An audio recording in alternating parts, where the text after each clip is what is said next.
सात संगत जी, प्यार से कहना धान लंका जी। एक दिलों से दिलों तक का आदर सत्कार प्यार, एक भाव जो इंसानियत के लक्षण है, वो एक साबित करते हैं कि वाकई ही सिर्फ एक इंसान के शरीर में नहीं है मनुष्य, वाकई ही इंसान है, ये इंसानियत है।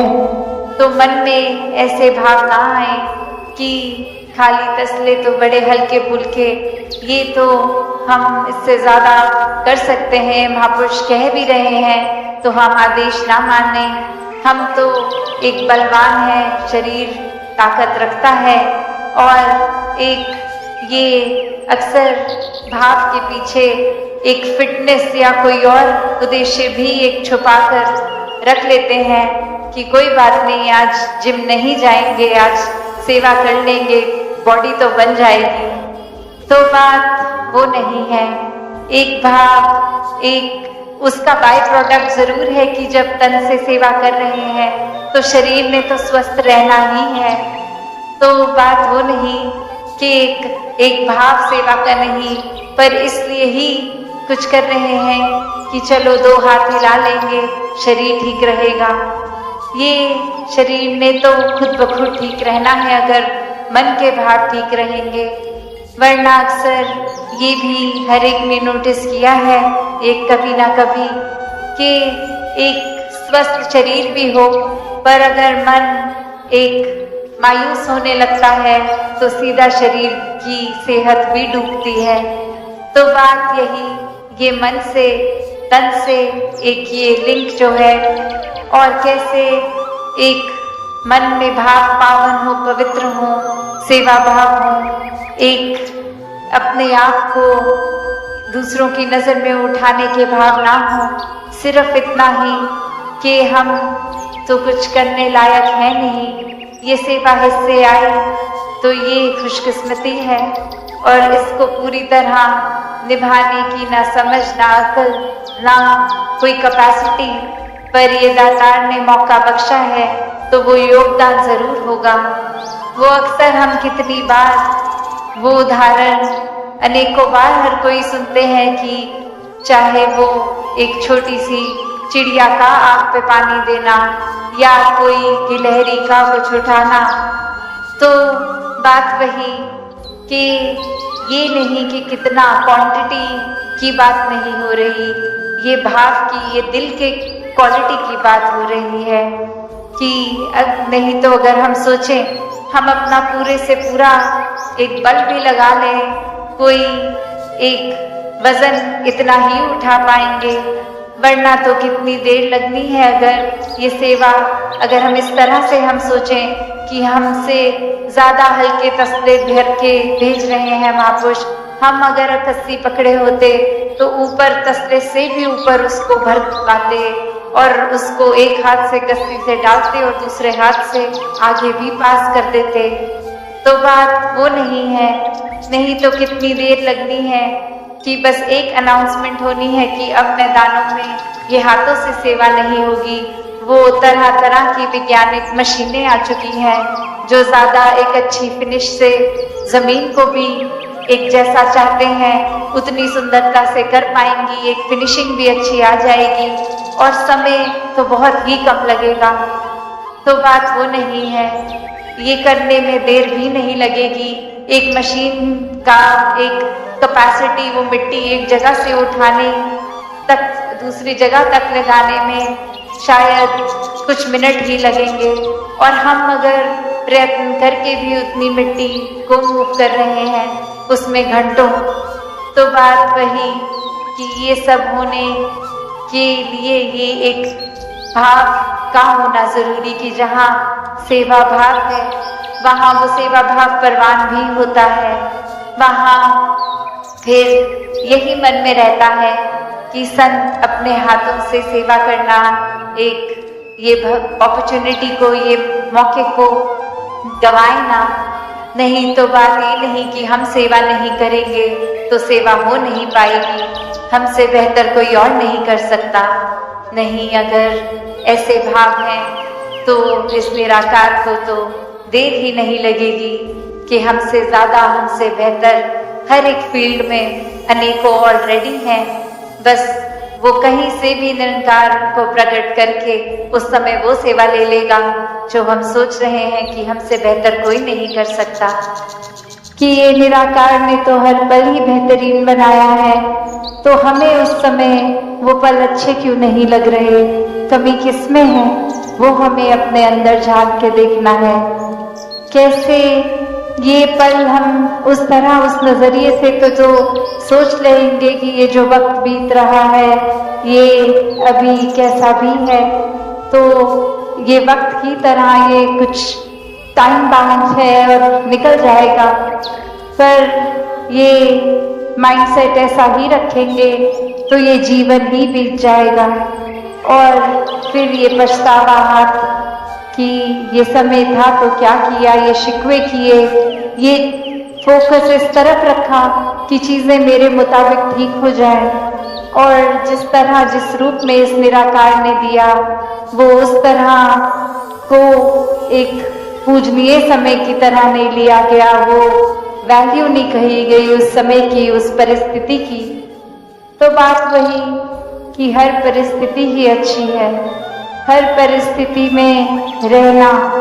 ये बात कि हमें जैसे कश्ती में अपनी हवा के मुताबिक सेल्स को एडजस्ट करना, तो जो कर लेते हैं वो मुबारक जीवन जी लेते हैं, वो भक्ति में वाकई ही पल पल में जीते हैं।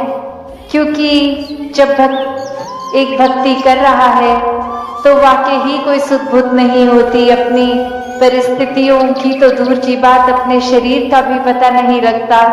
ये हर पल इस परमात्मा के प्यार में है, तो फिर कुछ अच्छा बुरा ये सोच ही कहाँ आती है, ये ख्याल भी कि ऐसा नहीं, ऐसा होना चाहिए, या ये कमी है, ये खालीपन है।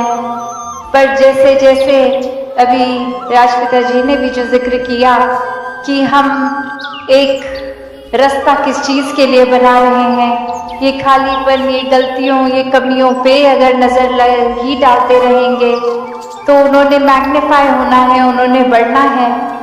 जो चीज़ पे हम फोकस करते हैं वही उस समय की हमारी पूरी दुनिया बन जाती है, तो उस समय वही चीज़ सबसे महत्वपूर्ण लगती है। तो ऐसा अगर कुछ महत्वपूर्ण बना लिया है तो स्वाभाविक है कि सबकॉन्शियसली भी हम उसी तरफ अपनी सोच बनाए रखेंगे, क्योंकि हमारे लिए वो चीज़ महत्वपूर्ण है। और उसी तरह अगर इस सुकून, इस निराकार, ये खुशियों को, सदैव रहने वाले इस आनंद को एक फोकस बनाएंगे तो वाकई ही हर परिस्थिति भी प्यारी लगेगी। अपनी शरीर में अगर कोई पीड़ा है तो वो भी मुबारक लगेगी। एक मन में भाव यही रहेगा कि हर चीज़ हमारे ही बेहतरी के लिए है। एक एफर्ट्स तो जीवन में करते ही रहने हैं, पर ये परिस्थितियों को दिल नहीं कोसेगा, ये समय को, ये वक्त को, ये जिंदगी को मन नहीं कोसेगा। ये भाव फिर यही कि ये प्यार है इस परमात्मा से, तो प्यार में तो सभी कुछ मुबारक होता है। जैसे हम एक दुनियावी प्यार के रिश्ते में भी कोई प्रेमी प्रेमिका की बात करें तो अपने प्रेमी की हर बात ही फिर प्यार में बहुत अच्छी लगती है। फिर ये मन नहीं करता कि दूसरे इंसान हमको हम अपने मुताबिक बदलें, क्योंकि ये जो प्यार की बात है तो वो तो यही है कि हम किस तरह इस रिश्ते को देख रहे हैं। किसी को अपना बनाना इश्क नहीं है, किसी का बन जाना इश्क है।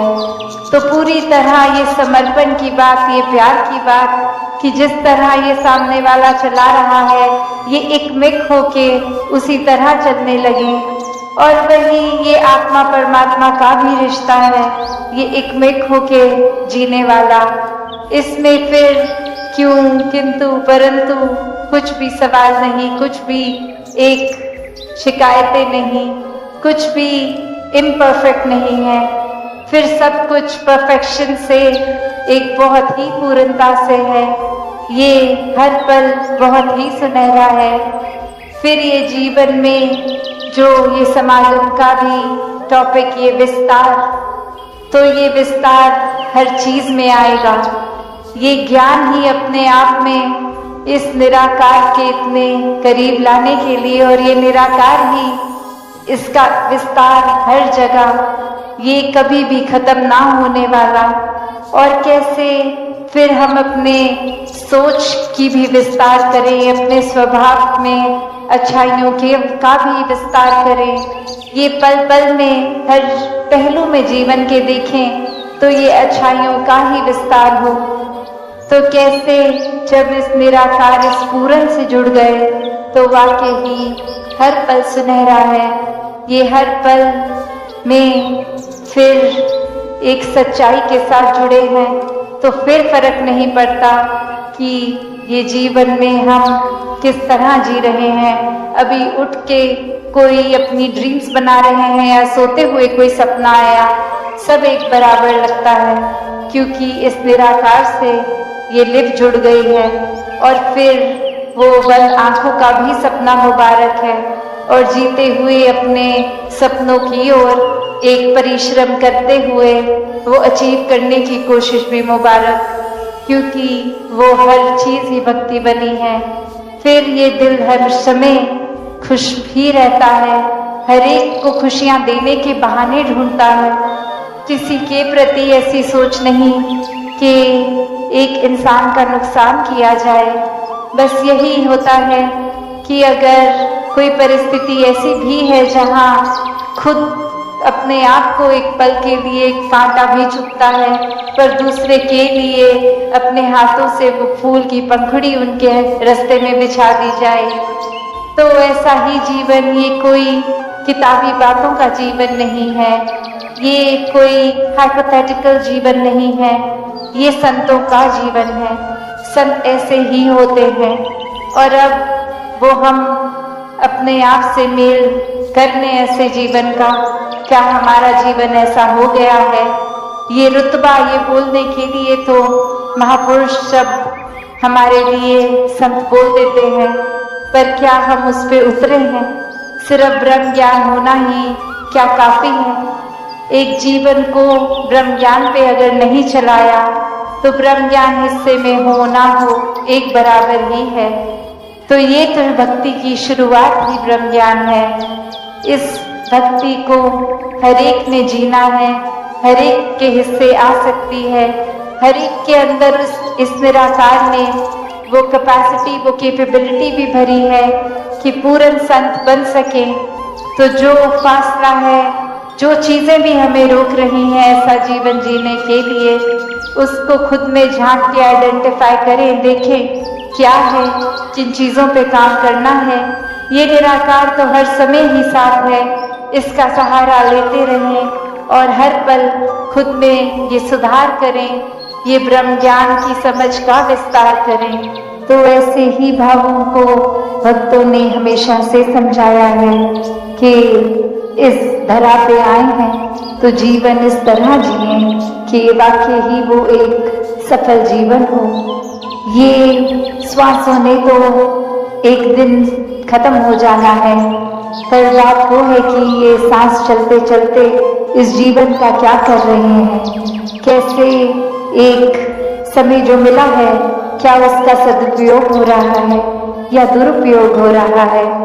ये जो सोच कि क्या हम वाकई ही अंदर बाहर से एक हैं या फिर कोई दिखावा है मन में कि किसी के सामने कुछ और बनना है जिससे हमारा कोई फायदा हो जाए और उनके पीठ पीछे हम अलग ही इंसान हैं, हमारा किरदार ही कुछ और है। तो बात यहाँ अंदर से किरदारों को निखारने की हो रही है। हर कोई चाहे कोई भी सत्संग में जाए, सिर्फ आज की नहीं, हर एक ने यही बात करी कि इस जीवन में अपना असली लक्ष्य ये परमात्मा के साथ अपनी आत्मा का मिलन करवा लो, और ये जीते जी ही संभव है।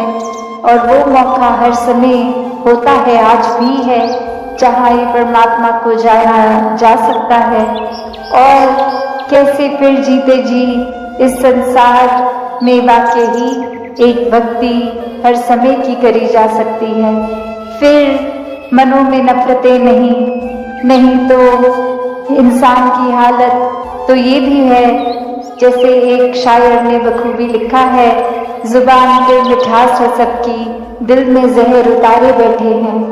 कि एक ऊपर से तो मीठा हर कोई बन जाता है, एक अच्छी बातें तो थोड़ी देर के लिए कोई भी कर लेता है।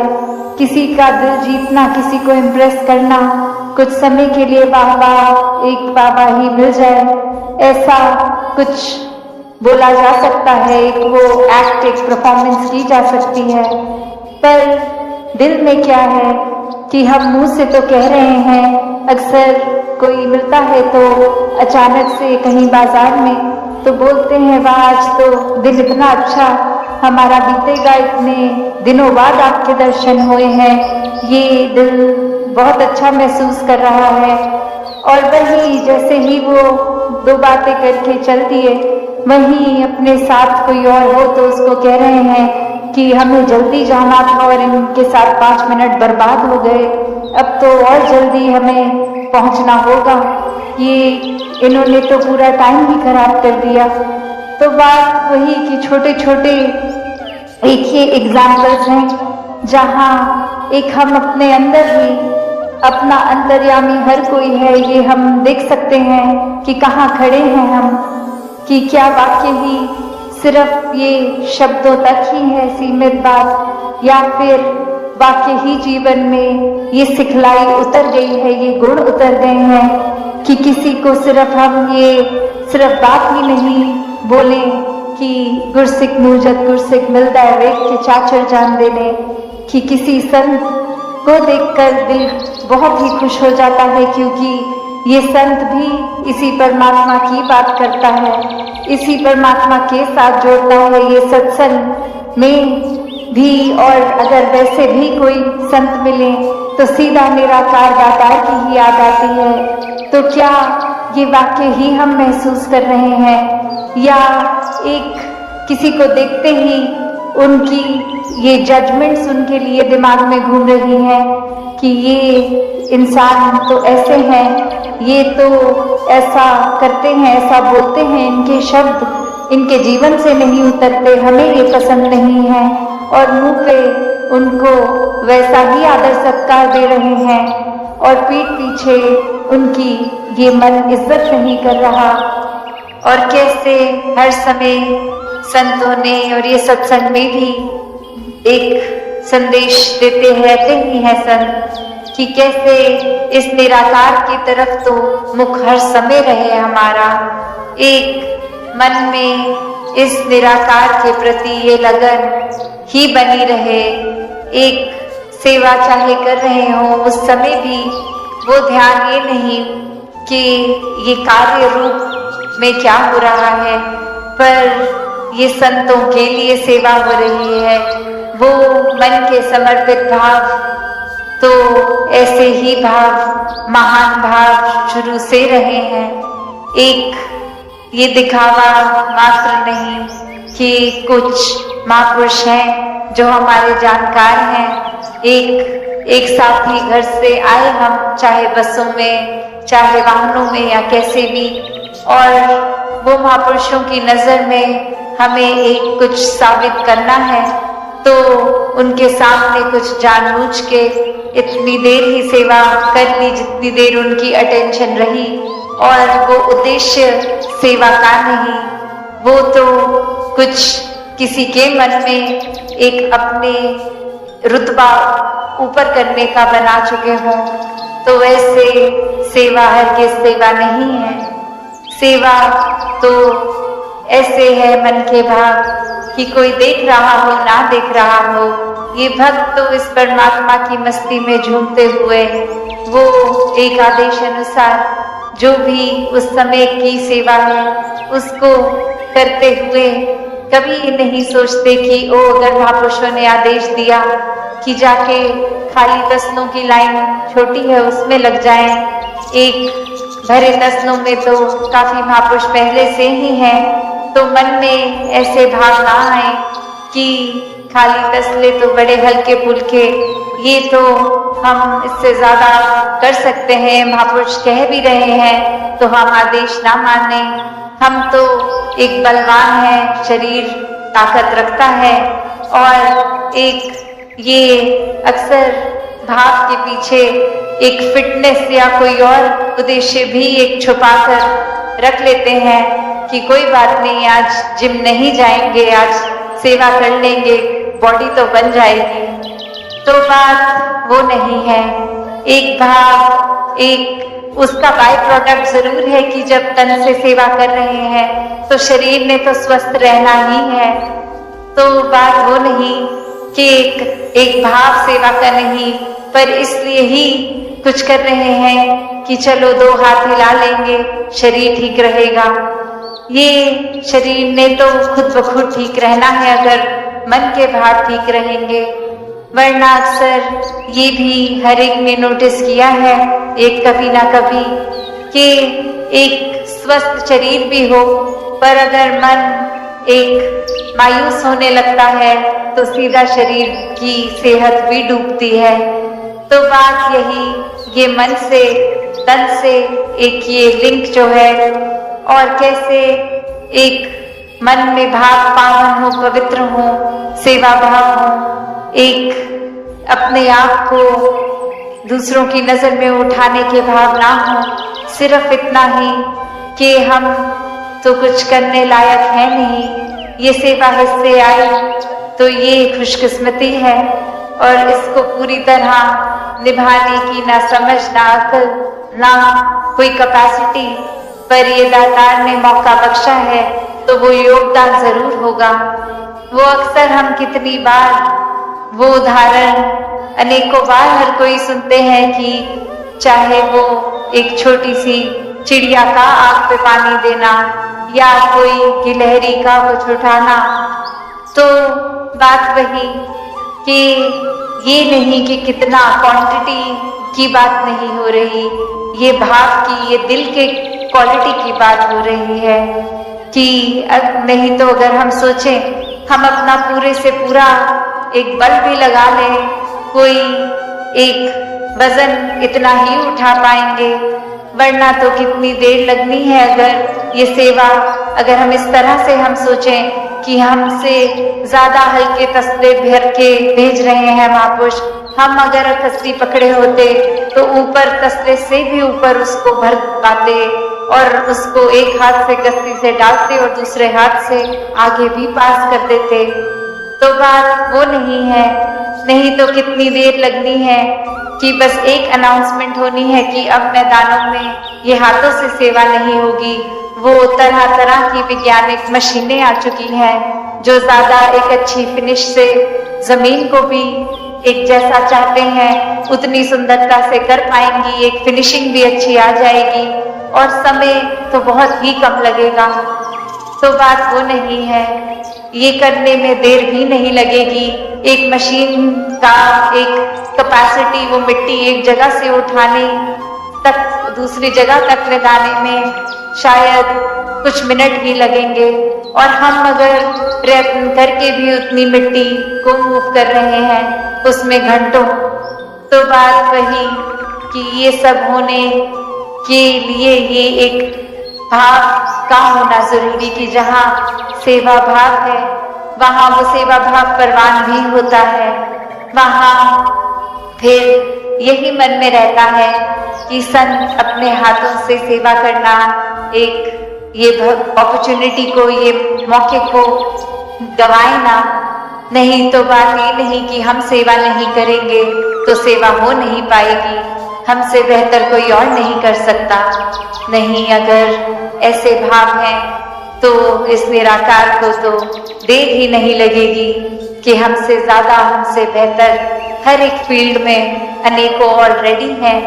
बस वो कहीं से भी निरंकार को प्रकट करके उस समय वो सेवा ले लेगा जो हम सोच रहे हैं कि हमसे बेहतर कोई नहीं कर सकता। तो बात सिर्फ यही कि एक अहंकार की, यहाँ की सेवा का उद्देश्य भी यही कि अहंकार को त्याग दें, और अहंकार त्यागना हमारा ही एक फायदे का सौदा है, वरना तो एक क्या पड़ी है, ठीक है अहंकार है भी मन में तो करते चलो, जो सेवा कर रहे हो उसको हर एक को दिखाओ, मैंने ऐसा कर दिया, आज मैंने 15 मिनट में इतना कुछ कर दिया, आप गिनाइए आपने क्या किया। ऐसा करते रहेंगे, कार्य भी होता ही रहेगा, पर अपने अंदर कहाँ तब्दीली आएगी। वो जो सेवा ने चेंजेस हमारे अंदर करने हैं, वो सेवा भाव में वो कहाँ हो पाएगी। तो बात वही कि अहंकार करने के लिए तो हर पल जीवन का एक वो अपॉर्चुनिटी है, हम कर सकते हैं, पर एट द सेम टाइम उसी वक्त एक ह्यूमिलिटी, एक हम्बल होकर, एक विनम्र भाव, एक दिल में एक खुद को कर्ता ना मानने का, वो भी तो पल हर पल ही मौजूद है। तो कैसे हर एक ने ऐसे सेवा भावों को ही महानता देकर कि हर समय बस यही मान के चलें कि इस निराकार की कठपुतली है, ये इंस्ट्रूमेंट बन के करते चले जाएं। एक मन का ही ये भाव है, वरना काम तो हो ही जाएगा। तो ये मन के भाव से जो कि वो काम नहीं, वो सेवा है, तो ऐसी ही सेवा हर कोई करता जाए, जब सत्संग में भी हो या सत्संग के बाहर हो, घर परिवार, हर पल, ये पूरे दिन अनेकों वो अपॉर्चुनिटीज हैं, वो एक संभवता, वो एक मौके हैं जब सेवा की जा सकती है। तो सिर्फ ये जोश लाके कुछ इन्हीं महीनों के लिए नहीं कि समागम से पहले एक महीने की खुशी, ये तो घरों में समागम के बाद जाने के भी वही उत्साह, वही खुशी, और हर पल वैसे ही सेवा एक चलती ही जाए। ये सेवा तो नहीं रुकती, क्योंकि ये संत भी इसी परमात्मा की बात करता है, इसी परमात्मा के साथ जोड़ता है ये सत्संग में भी। और अगर वैसे भी कोई संत मिले तो सीधा निराकार दातार की ही याद आती है। तो क्या ये वाक्य ही हम महसूस कर रहे हैं, या एक किसी को देखते ही उनकी ये जजमेंट्स उनके लिए दिमाग में घूम रही हैं कि ये इंसान तो ऐसे हैं, ये तो ऐसा करते हैं, ऐसा बोलते हैं, इनके शब्द इनके जीवन से नहीं उतरते, हमें ये पसंद नहीं है, और मुंह पे उनको वैसा ही आदर सत्कार दे रहे हैं, और पीठ पीछे उनकी ये मन इज्जत नहीं कर रहा। तो हम खुद ही देख लें हम कहाँ खड़े हैं, कि ये सिर्फ बात तक ही ना रह जाए कि ये संत मिले हैं तो एक भरपूर खुशी हुई है, वो वाकई ही खुशी मिले, एक ऐसा हमारी अवस्था को होना है। ये एक भाव अगर हम किसी इंसान को उसके किरदार में उसके अवगुणों को देखकर ही सोचे बैठे हैं, तो इंसान का चेहरा आते ही वो सारी कमियां, वो सारे गलत भाव ही आएंगे। फिर वो भी फर्क नहीं पड़ेगा कि ये महापुरुष हैं, ये निराकार को जानते हैं नहीं जानते, बस वो इंसान आते ही अपनी नजर उनसे चुराएंगे, या फिर दो बातें करेंगे भी तो वो एक रूप, अंदर मन का कुछ और होगा, बाहर कुछ और। तो संतों ने तो हमेशा एक रस रहना सिखाया है, एक ही तरह का जीवन जीना सिखाया है, कभी भी ये चतुर चालाकियां नहीं सिखाई, सिर्फ और सिर्फ ऐसे ही सिखाया कि वाकई ही दिल हर समय किसी को देखकर प्रसन्नता महसूस करे, किसी की कमियां ना देखे, अगर कोई कमी सामने आई भी है तो उसको उछाले नहीं, एक उनको जताए नहीं। अगर कोई वाकई ही शुभचिंता, एक शुभचिंतक बन के उन तक ये एहसास उस तरह करवाया जाए कि आप में बहुत गुण है, बस ये आपकी बात कुछ ऐसी थी जो आप अगर बदल लें तो आपकी भी भलाई हो जाएगी। और आसपास जो एक हम सुन रहे हैं, कुछ आपने वचन ऐसे बोल दिए, ये हमारे भी कानों से हमारे दिल तक नहीं चुभेंगे।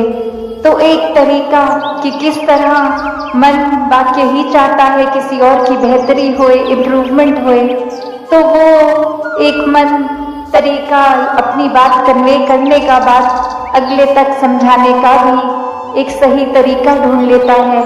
फिर दूसरे को भी एक चुभन देकर बात नहीं समझाई जाती कि आपने हमें चुभन दी तो हम भी पलट के आपको चुभन देंगे, तो आपको समझ आएगा कि चुभन एक महसूस करना क्या होता है। नहीं, संतों ने तो अपने आप को इतना निस्वार्थ बना रखा होता है हर समय कि दूसरे का किरदार कैसा भी हो उसके चरणों में बिछ जाते हैं कि आप एक महान इंसान हैं, आपके अंदर बहुत अच्छाइयाँ हैं, एक ऐसा मन का भाव रखते हैं, ना कि एक पिन पॉइंट करते मन में नफरत के भाव बनाते हैं।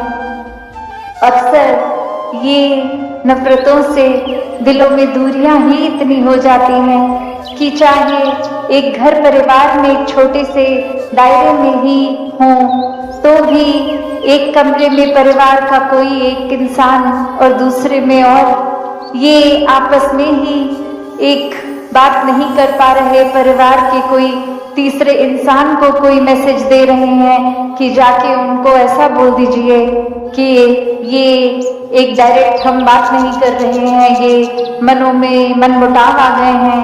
तो एक बात वो नहीं कि कहाँ हम ये संसार के हित की बात करते हैं, कहाँ एक पूरे संसार की सेवा की बात करते हैं, और वहीं कहाँ एक घर में ही ये रूप ऐसा कि बिल्कुल 2 कदम दूर दूसरा कमरा और वहां तक नहीं जाया जा रहा।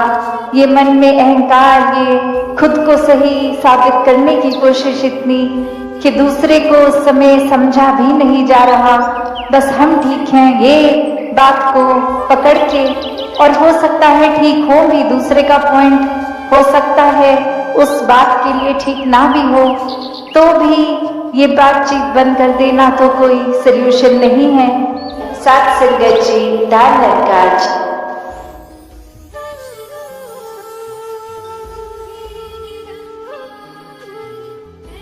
सात संगत जी, प्यार से कहना धान लंकार जी। तो बात वही आ जाती है कि ऐसे करते करते अगर मेहनत प्रयास के बाद भी अगर एग्जाम्पल किसी ने कोई अपना मटेरियलिस्टिक गोल सेट किया है कि उम्र के इस पड़ाव तक ये डिग्री ले लेनी है, ये काम में इतनी सैलरी होनी चाहिए, और अपने बनाए हुए टाइमलाइन से वो मैच नहीं है, तो एक मन में एक्सेप्टेंस का तब भी भाव अक्सर इसलिए आ जाता है कि चलो अभी जितनी सैलरी मिल रही है उतनी तो मिल रही है, कम से कम आगे और होगा।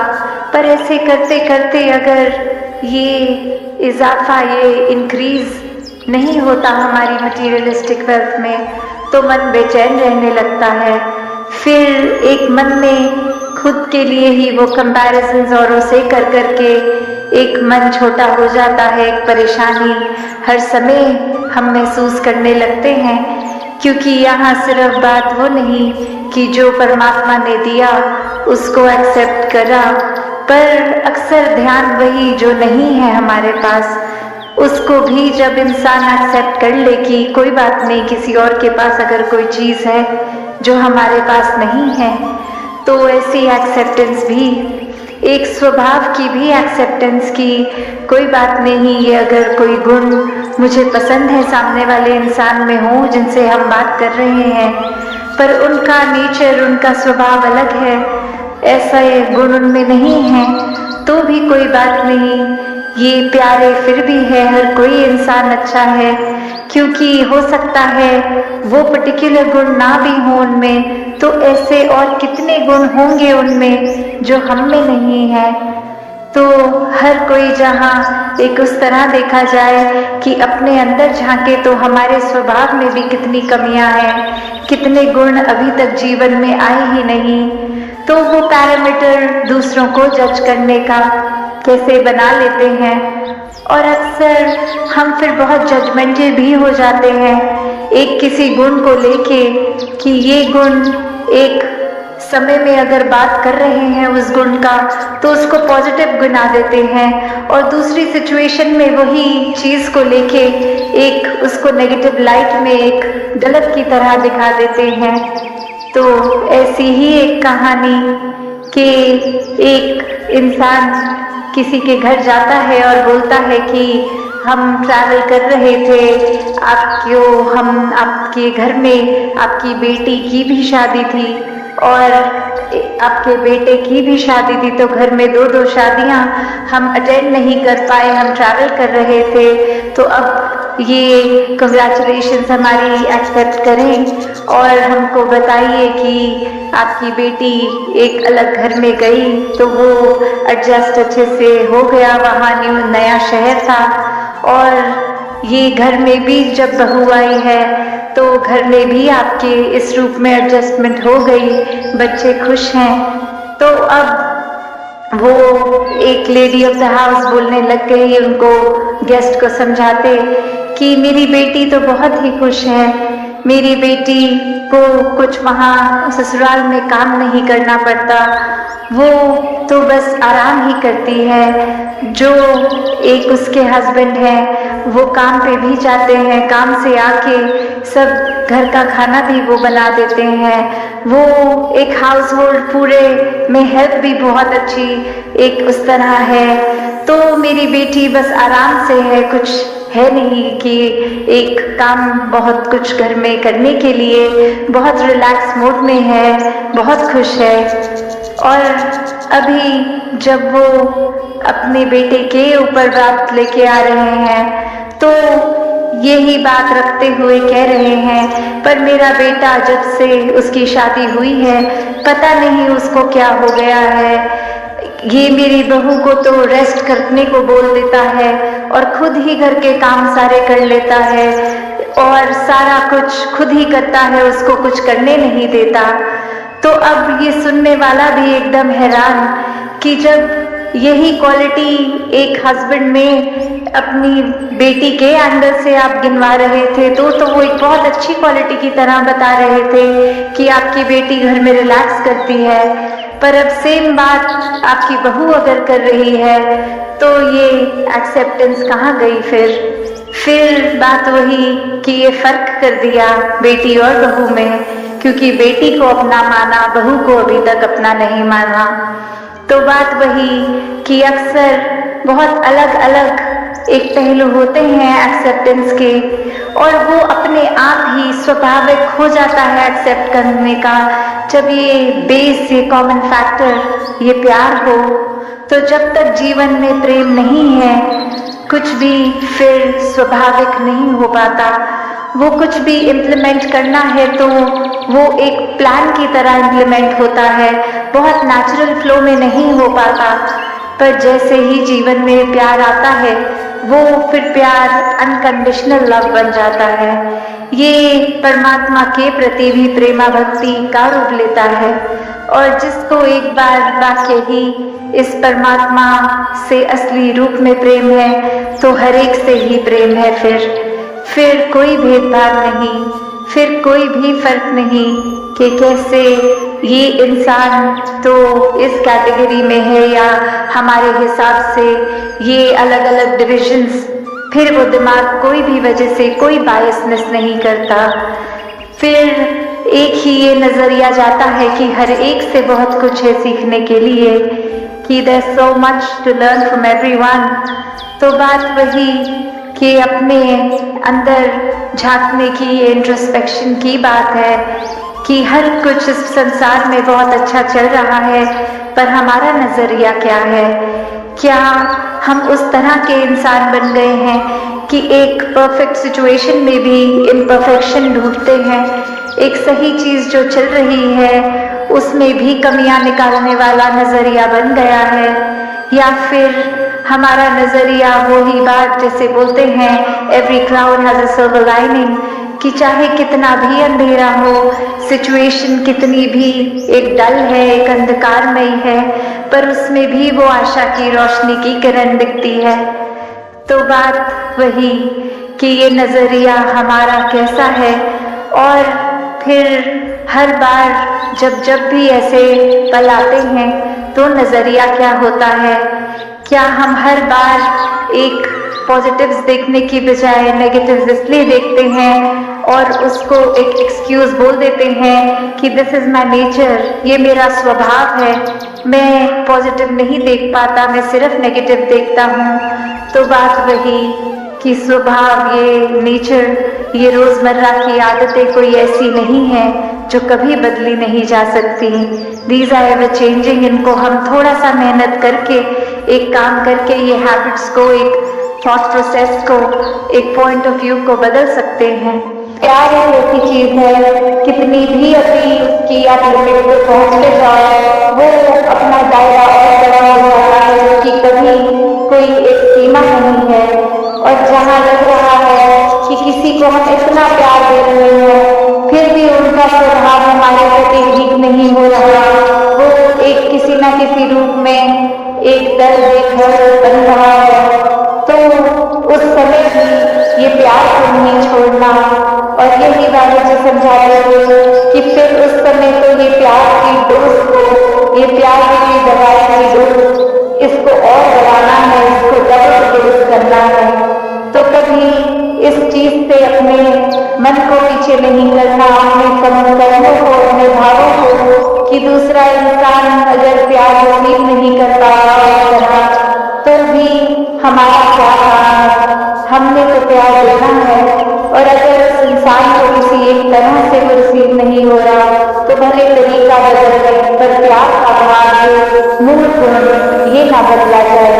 ये प्यार तो हर एक के लिए, ये जो अक्सर इतनी बार हो चुका है, ये प्यार की भूल कराने वाली बात, दिल से दिल जोड़ने वाली बात, कि अक्सर वो इतना सुनने के बाद मौत नहीं लगती। पर ये भाव जब देखे जाए कि प्यार का मूल गुण ही प्यार है, और ये अक्सर कभी किसी को भी बोलो कि प्यार को डिफाइन करें तो हर एक की परिभाषा अलग होगी, पर भाव हर एक का वही होगा। ये समर्पित रूप, मनों से मनों को जोड़ना, एक प्यार हर तरफ बांटना, तो ऐसा ही जीवन प्यार वाला हर एक के जीवन में आए। और उस प्यार के भाव को इस तरह से प्योर शुद्ध रखा जाए कि उसमें फिर कोई एक पोल्यूशन की बात ना हो, ये कोई कैलकुलेटेड ना बन जाए कि इसको डाइट में बांटा जाए। तो बात रही कि ये असली में प्यार है, अनकंडीशनल लव, जिस तरह ये मुलाकात हमारे साथ करता है, वैसा ही हमें अपने साथ भी और हर एक के साथ ऐसा ही व्यवहार रखना है। ये विनम्रता, ये सौम्य, ये कोमलता, ये सारे ही मानवीय गुण फिर साथ रहेंगे। फिर ये कैसे वाली बात है कि फिर ये रहता ही रहेगा, ये कहीं एक जगह अटक के नहीं, एक दिमाग में जुड़ती रहेगा। कोई बात नहीं, उसको हम अक्सर एक यही देखेंगे कि इसने कितना अच्छा हमें मिला है, इस दातार ने कितना दिया है, उस भाव को पकड़ा जाएगा, उस तरफ नजर भी नहीं जाएगी कि क्या हमारे हिस्से नहीं आया या क्या किसी और के हिस्से आ गया है।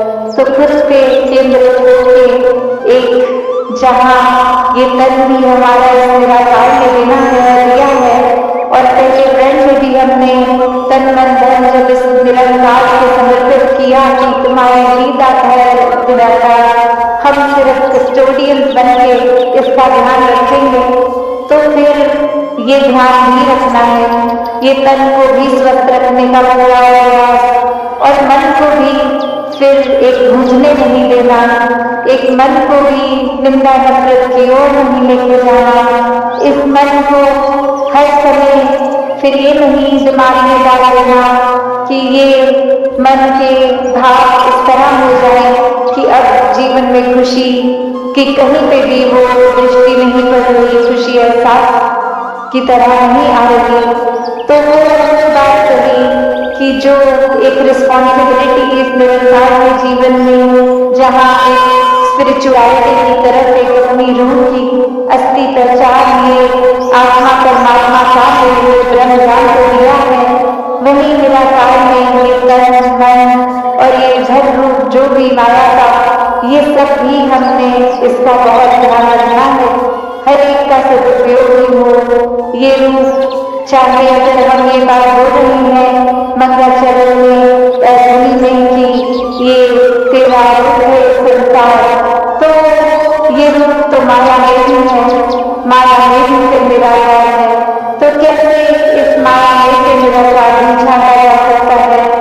और जो जो हर समय के नजरिया दृष्टिकोण जिनका निराकार में होगा, वो तो कण कण से शिक्षा देंगे ही, कण कण से निराकार को देखेंगे और ऐसे ही अपने जीवन को सवारते जाएंगे।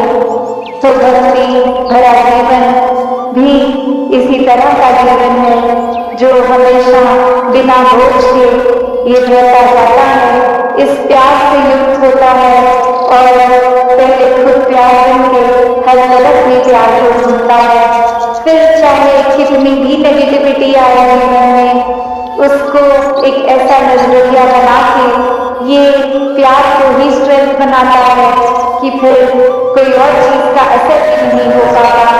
फिर ये एक दुख और सुख की अवस्था से ऊपर का जीवन, आनंद का जीवन, एक भक्ति का जीवन, विश्वास का जीवन, सुकून का जीवन, स्थिर जीवन, ऐसा ही जीवन बन जाता है। तो हर कोई ऐसा जीवन जी सकता है, हर एक को परमात्मा ने कैपेबिलिटी दी है, ये कैपेसिटी दी है कि किसी भी सिचुएशन में से क्या छाटना है वो छाटा जाए।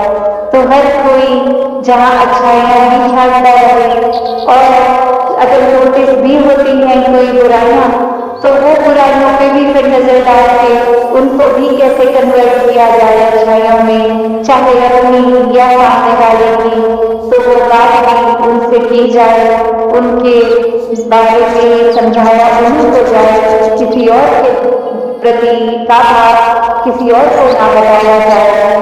तो बात कभी एक भलाई का भाव मन में भक्तों से होता है और ऐसा ही भलाई का भाव हर कोई रखता चला जाए, प्यार से युक्त होकर एक pure form of unconditional love बनकर ऐसा ही सबको किया जाए।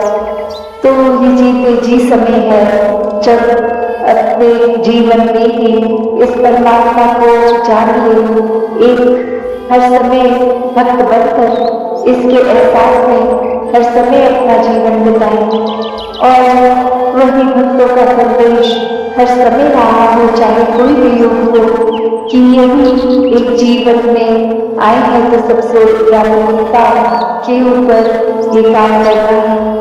बाकी काम काज तो जीवन भर चलते ही रहते हैं, उससे भी अपने जिम्मेदारियों से भी मुंह नहीं फेरना। चाहे उम्र का जो भी पढ़ाई हो, स्टूडेंट हो तो स्टूडेंट लाइफ अच्छे से एक पढ़ाई भी करती है, आगे काम काज या जिम्मेदारियां जैसे भी है वो करते ही जाना है, क्योंकि वो भी इस परमात्मा ने ही संसार समाज जिस तरह बनाया है, तो इसमें रहकर भक्ति करनी है। एक अपने आप को अकेला करके एकांत में होकर सिर्फ स्पिरिचुअल होना, वो फिर एक समाज में बोझ बनने की बात है। एक यूनिट, एक समाज की तरह रहकर भक्ति करना ही वाक्य की भक्ति है। तो कैसे एक यही मैसेज हर कोई अपने जीवन में जहाँ अपने परिवार का पालन पोषण करते हुए भी भक्ति पूरे समय कर सकता है, खाते पीते उठते बैठते काम करते, जब ये ध्यान ये मन इस परमात्मा में होता है तो सारे काम भी बहुत सहज हो जाते हैं। और ये भक्ति का असली मूल क्या है, ये परमात्मा पे मन आधारित है, तो फिर ये भक्ति संभव है। और फिर हर कोई अपना असली पोटेंशियल जो पूरी तरह से क्या है उसको जानना है, तो फिर ये आपका तो परमात्मा की ही अंश है। Every soul is potentially divine, तो ये डिविनिटी की बात की परमात्मा ही हर एक में वास करता है। इस परमात्मा जब जैसा होना संभव हो जाता है, उसके गुणों को अपनाया जाए जब, कि ये परमात्मा इतना विशाल है, न शुरुआत है न अंत है। तो हमारे मन भी इस तरह विशाल हो सकते हैं, हर एक को अपना सकते हैं। ये भेदभाव चाहे एक ऊंच नीच, चाहे वो जन्म के आधार पर या कोई स्टेट, कोई कंट्री या किसी तरह भी, ये जो बाइफिकेशंस की हैं कि इस वजह से हमने नफरत करने के कारण ढूंढ लिए कि वो कल्चर हमसे अलग है, ये धर्म हमसे अलग है। ऐसे न जाने कितने ही अलग अलग भाव मन में बना लिए हैं और नफरत करने का कारण ढूंढ लिया है कि जो हमारे जैसा है वो ठीक है, बाकी ठीक नहीं है। सात संगत जी, दान लंकार जी। सत्संगत जी, प्यार से कहना, धन्यकार जी। सत्संग की महिमा, जिसका भाग नंबर 2 है। सत्संगत जी, बहुत समय पहले की बात है। एक छोटे से गांव में रामलाल नाम का एक गरीब किसान रहता था। वह बहुत मेहनती था, लेकिन जीवन में हमेशा परेशानियों से घिरा रहता था। उसकी फसल खराब हो जाती थी, घर में गरीबी का माहौल बना रहता और उनका मन हमेशा चिंता में भरा रहता था। एक दिन गांव में एक प्रसिद्ध संत का आगमन हुआ। पूरा गांव उनके प्रवचन सुनने के लिए एकत्रित हुआ। रामलाल भी वहां गया, लेकिन उसका मन संशय से भरा हुआ था। उसने सोचा, क्या सत्संग में सच में जीवन बदला जा सकता है? संत ने प्रवचन के दौरान एक सुंदर कहानी सुनाई, जो इस प्रकार थी। एक कच्चा घड़ा और एक पक्का घड़ा नदी में बह रहे थे। कच्चा घड़ा डर से कांप रहा था, लेकिन पक्का घड़ा निडर था। कच्चे घड़े ने पूछा, भैया तुम डर क्यों रहे हो? कच्चे घड़े ने पूछा, भैया तुम डर क्यों नहीं रहे हो? पक्के घड़े ने उत्तर दिया, क्योंकि मैं अग्नि में तप चुका हूँ, अब पानी मुझे तोड़ नहीं सकता। इस तरह जब मनुष्य सत्संग और सद्गुरु के मार्गदर्शन में तपता है, तो जीवन की परेशानियों उसे हिला नहीं सकती। रामलाल को यह कहानी बहुत अच्छी लगी। उसने सोचा कि उसे भी सत्संग का हिस्सा बनना चाहिए। अगले कुछ दिनों तक वह संत के प्रवचनों में जाता रहा। धीरे धीरे उसका दृष्टिकोण बदलने लगा।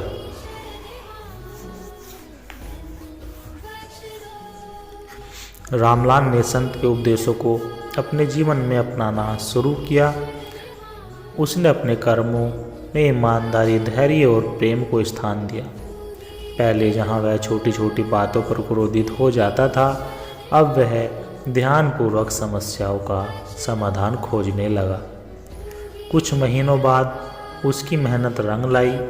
फसल अच्छी हुई, घर की गरीबी दूर होने लगी और सबसे महत्वपूर्ण बात, उसका मन शांत हो गया। गांव के लोग भी उसकी इस सकारात्मक से प्रेरित हुए और सत्संग में जाने लगे। सत्संगत जी, यह कहानी हमें सिखाती है कि सत्संग सिर्फ प्रवचन सुनना नहीं, बल्कि उसे जीवन में अपनाना भी है।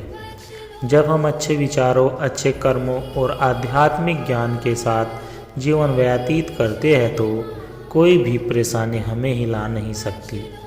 सत्संग की शक्ति से जीवन में सकारात्मक परिवर्तन अवश्य आता है। सत्संग से बढ़कर कोई मित्र नहीं और संत से बढ़कर कोई गुरु नहीं। सत्संगत जी, कर्म का चक्र। बहुत समय पहले की बात है। एक राज्य में राजा विक्रमादित्य का शासन था। वे न्यायप्रिय और दयालु राजा थे। उनके राज्य में सभी सुखी थे, लेकिन एक गांव में गरीब किसान माधव बहुत ही कठिन जीवन व्यतीत कर रहा था। वह ईमानदार और मेहनती था, लेकिन जीवन में कभी सफल नहीं हो पाया। एक दिन वह उदास मन से जंगल में गया। वहाँ उसे एक वृद्ध साधु मिले। माधव ने उन्हें प्रणाम किया और कहा, महाराज, मैं दिन रात मेहनत करता हूँ, फिर भी सफलता नहीं मिलती, ऐसा क्यों?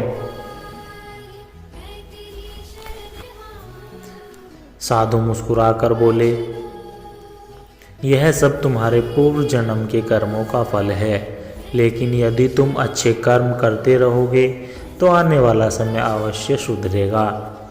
माधव ने जिज्ञासु होकर पूछा, क्या आप मुझे मेरे पूर्व जन्म की कहानी बता सकते हैं? साधु ने ध्यान लगाया और बोले, पिछले जन्म में तुम एक धनी व्यापारी थे। तुम्हारे पास धन दौलत की कोई कमी नहीं थी, लेकिन तुम अहंकारी और निर्दयी थे। गरीबों की मदद करने के बजाय तुम उनका शोषण करते थे। एक दिन एक भोगा ब्राह्मण तुमसे भोजन मांगने आया, लेकिन तुमने उसे अपमानित कर भगा दिया।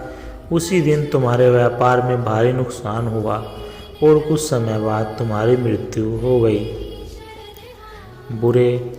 अपने बुरे कर्मों के कारण इस जन्म में तुम गरीब किसान बने हो, लेकिन यदि इस जन्म में तुम अच्छे कर्म करोगे तो दयालु बनोगे और किसी का दिल नहीं दुखाओगे तो अगला जन्म सुखद होगा।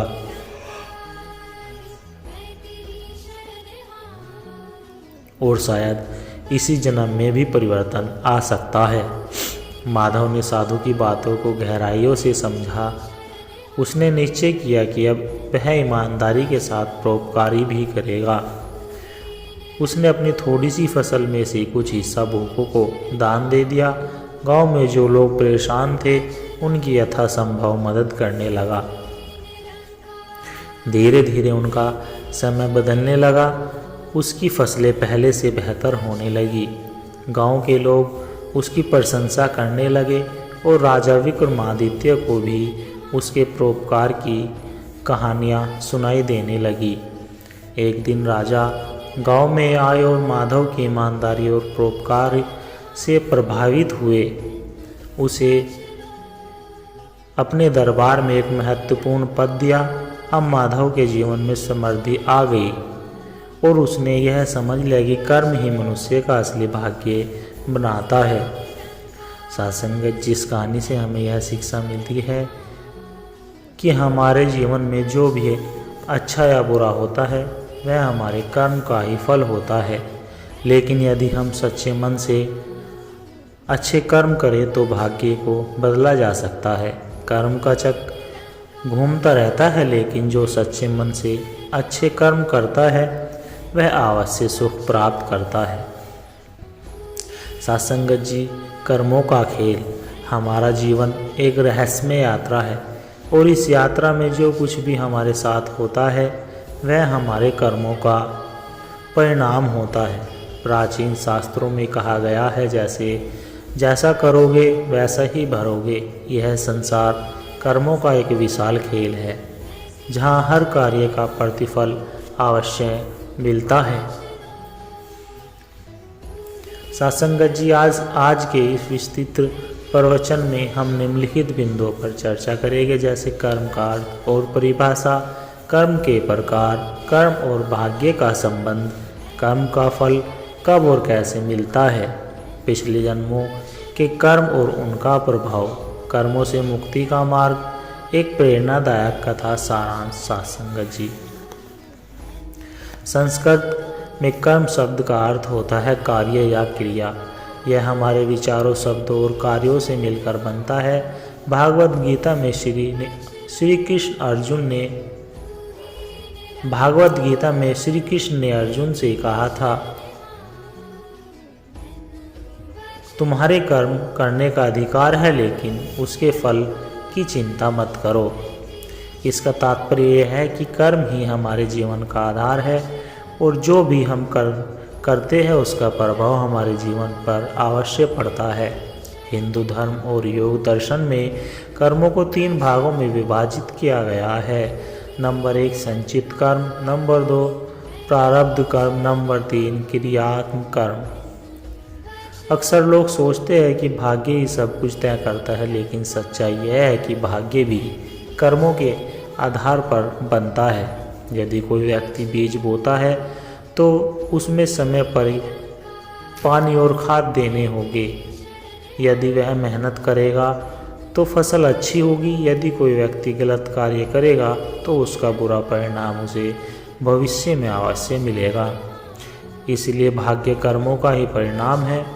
हम आज भी जो कुछ भी है वह हमारे पुराने कर्मों का परिणाम है, और हम जो आज करेंगे वह भविष्य का भाग्य बनाएंगे।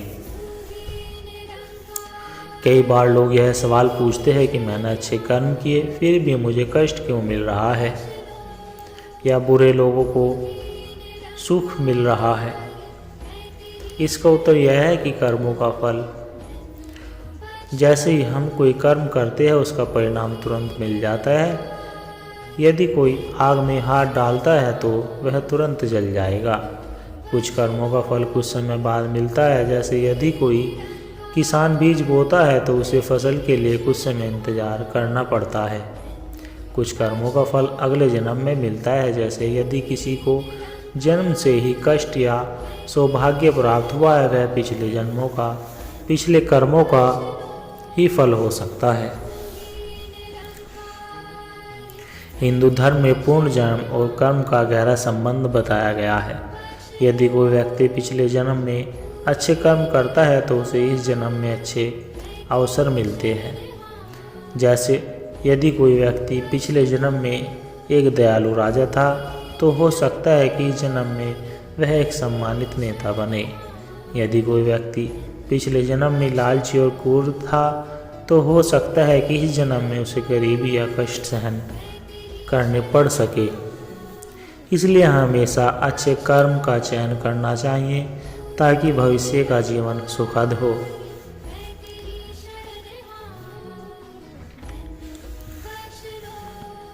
एक बार एक भोज ने एक संत से पूछा, क्या मैं अपने बुरे कर्मों को समाप्त कर सकता हूँ? संत ने कहा, राजन, क्या तुम एक पुरानी दीवार को तुरंत गिरा सकते हो? राजा ने कहा, नहीं, उसके लिए पहले ईंटें हटानी पड़ेगी। संत ने कहा, इसी तरह कर्मों का प्रभाव भी धीरे धीरे कम होता है। यदि तुम अच्छे कर्म करते रहोगे तो धीरे धीरे पुराने पाप समाप्त हो जाएंगे और तुम्हारा जीवन सुखमय बन जाएगा।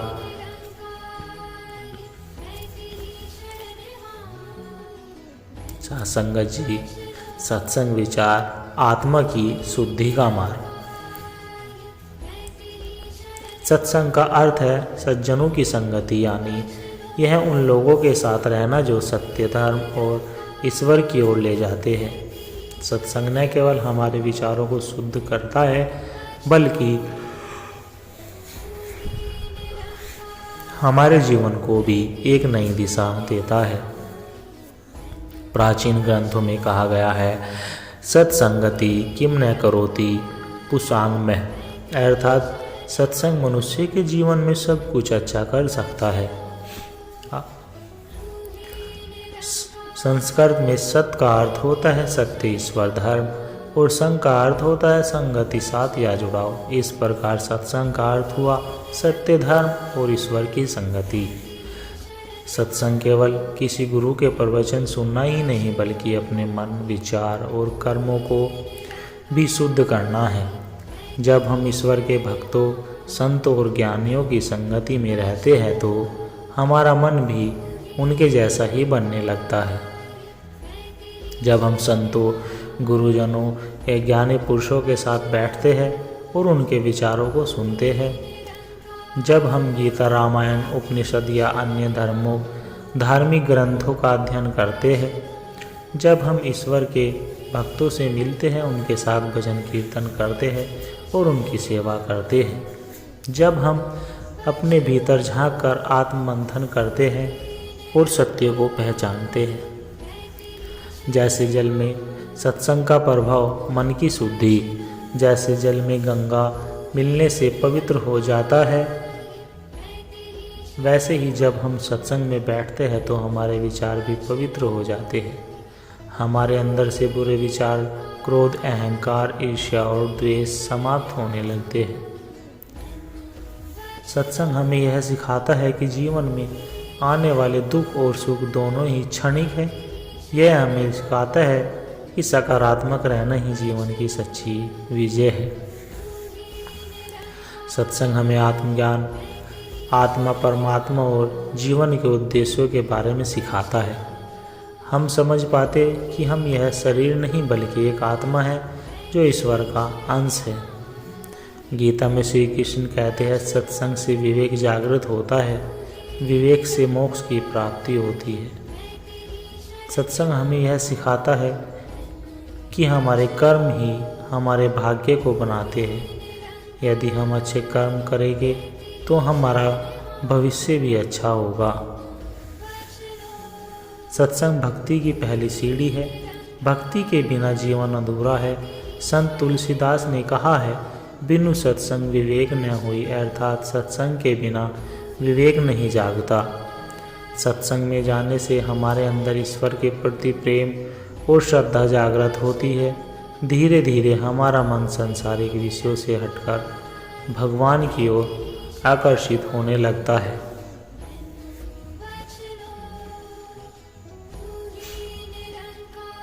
सत्संग की महिमा पर एक प्रेरक कथा। साधुसंगत जी, एक बार राजा जनक ने घोषणा की कि जो भी उन्हें आत्मज्ञान देगा वे उसे अपना गुरु बना लेगी। कई विद्वान आए लेकिन कोई भी उन्हें संतुष्ट नहीं कर सका।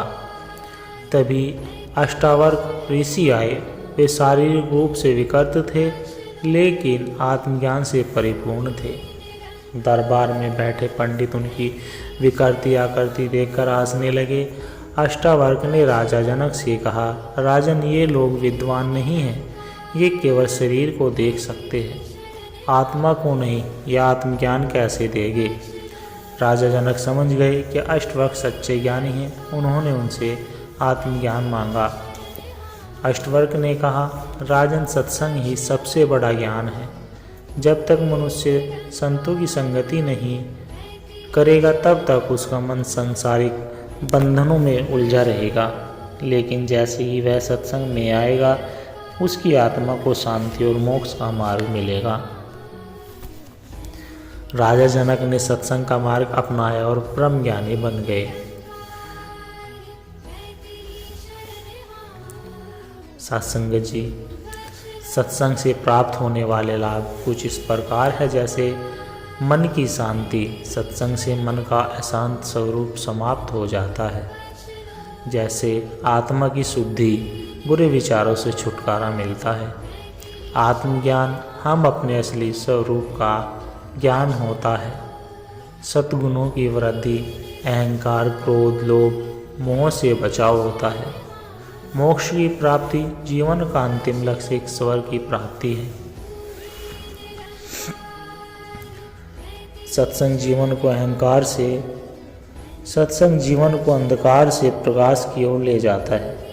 यह हमें सिखाता है कि सच्चा सुख केवल बाहरी भौतिक वस्तुओं में नहीं बल्कि आत्मा की शुद्धि और ईश्वर की भक्ति में है। श्रीमद् भागवत गीता में कहा गया है, सत्संग से बढ़कर कोई तीर्थ नहीं और संतों से बढ़कर कोई मूर्त नहीं। इसलिए हमें जीवन में सत्संग को अपनाना चाहिए और सदैव सत्कर्मों के मार्ग पर चलना चाहिए। यह हमारे जीवन की सच्ची सफलता है। सत्संग करो, मन को पवित्र करो और ईश्वर की भक्ति में लीन हो जाओ। यही जीवन का सबसे बड़ा धन है। सच्चे ज्ञान की खोज। साधुसंगत जी, प्राचीन काल में विद्रोह नाम का एक प्रसिद्ध स्मर्द राज्य था। इस राज्य में राजा महाराजा शिवानंद बहुत ही न्यायपूर्वक और बुद्धिमान शासक थे। उनके राज्य में प्रजा सुखी थी, धन धान्य की कोई कमी नहीं थी। लेकिन स्वयं राजा के मन में एक अजीब सी बेचैनी थी। राजा अक्सर सोचते, मैं धन, वैभव और ज्ञान को प्राप्त कर लिया, लेकिन मुझे अब भी सच्ची शांति क्यों नहीं मिली है।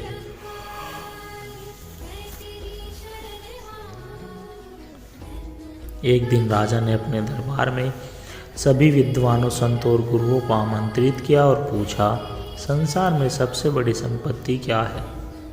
कई विद्वानों ने उत्तर दिए, धन ही सबसे बड़ी संपत्ति, संतान सबसे बड़ी संपत्ति, राज्य और शक्ति सबसे बड़ी संपत्ति। लेकिन राजा संतुष्ट नहीं हुआ। तभी दरबार में एक वृद्ध संत आए। वे संत तेजस्वी और दिव्य आभा से युक्त थे। राजा ने उनसे वही प्रसन्न किया। संत मुस्कुराए और बोले, राजन, संसार की सबसे बड़ी संपत्ति आत्मज्ञान है। यदि आप सच्चा ज्ञान प्राप्त कर ले तो सब कुछ प्राप्त कर सकते हैं, लेकिन यह केवल पुस्तकों तक नहीं मिलता, इसे अनुभव करना पड़ता है। राजा ने जिज्ञासा से पूछा, मैं आत्मज्ञान कैसे प्राप्त करूं या कर सकता हूं?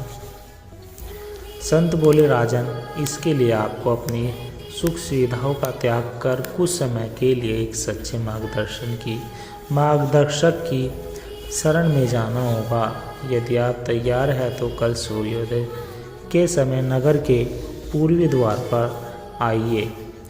राजा ने निश्चय किया कि वे इस यात्रा पर अवश्य जाएंगे। आत्मज्ञान की यात्रा। अगले दिन राजा साधारण वस्त्र धारण कर नगर के पूर्वी द्वार पर पहुँचे।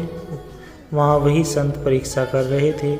उन्होंने राजा को जंगल की ओर चलने का संकेत किया। चलते चलते राजा और संत एक घने जंगल में पहुँचे। संत ने कहा, अब से आपको मेरी सभी आज्ञाओं का पालन करना होगा। राजा ने सिर झुका लिया। संत ने पहले ही दिन राजा को कुछ कार्य सौंपे, जैसे रात्रि में बिना किसी भय के जंगल में अकेले ध्यान लगाना, भोजन केवल उतना ही करना जितना शरीर को आवश्यक हो, हर जीव में भगवान का अंश देखना और अहंकार त्यागना। शुरुआत में राजा को बहुत कठिनाई हुई। कभी भूख सताती, कभी अंधेरा जंगल में डर लगता, कभी अपने महल और सुख सुविधाओं की याद आती। लेकिन संत ने उन्हें धैर्य रखने को कहा। धीरे धीरे राजा का मन शांत होने लगा। अब वे जंगल में हर पेड़, हर पशु पक्षी में भी जीवन का सौंदर्य देखने लगे। एक दिन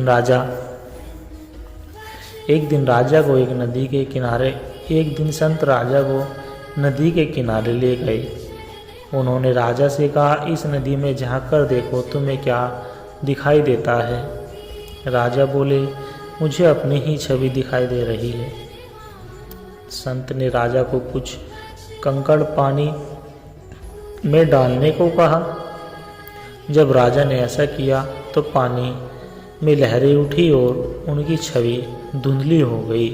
संत बोले, राजन, जब तक मन में अहंकार रूपी हलचल रहती है तब तक आत्मा का वास्तविक स्वरूप स्पष्ट नहीं दिखाई देता।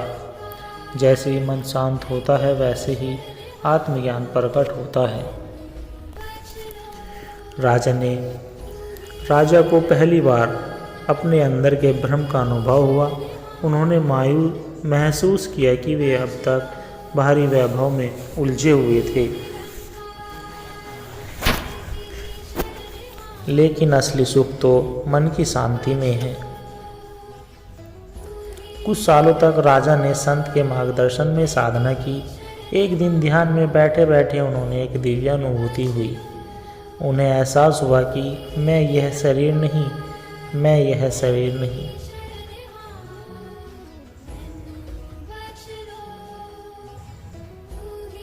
मैं यह नाम और पदवी नहीं, मैं एक अंश हूँ उस दिव्य सत्ता का जिसे लोग ईश्वर कहते हैं। उस दिन से राजा पूरी तरह बदल गए।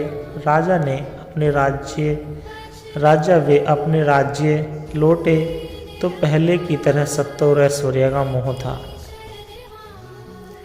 अब वे निस्वार्थ भाव से अपनी प्रजा की सेवा करने लगे। उन्होंने निश्चय किया कि वे हर महीने कुछ दिन सत्संग और ध्यान में बिताएंगे और लोगों को भी आत्मज्ञान का महत्व समझाएंगे। सत्संगत जी, इस आध्यात्मिक कहानी विचार से हमें यह शिक्षा मिलती है कि सच्ची शांति बाहरी चीज़ों में नहीं बल्कि आत्मज्ञान में है। अहंकार ही मनुष्य को अज्ञान के अंधकार में रखता है। संत और गुरुओं का सानिध्य हमें सच्चा मार्ग दिखाता है। ध्यान और साधना।